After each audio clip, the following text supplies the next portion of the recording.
The big yellow bus, an iconic part of getting to and from school each day for thousands of Battleground students. Battleground School District covers 273 square miles, nearly 2.5 times the size of Evergreen and Vancouver school districts combined.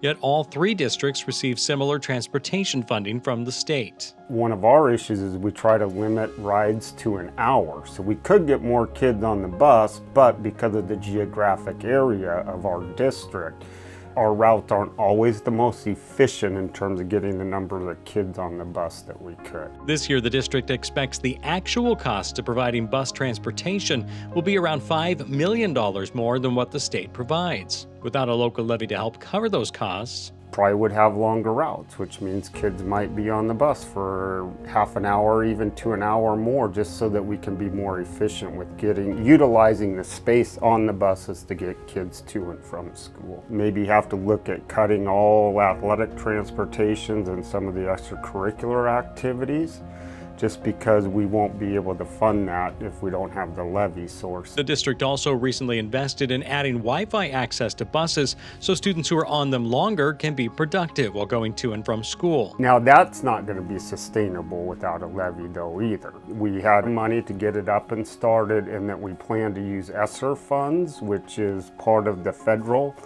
finance that help districts.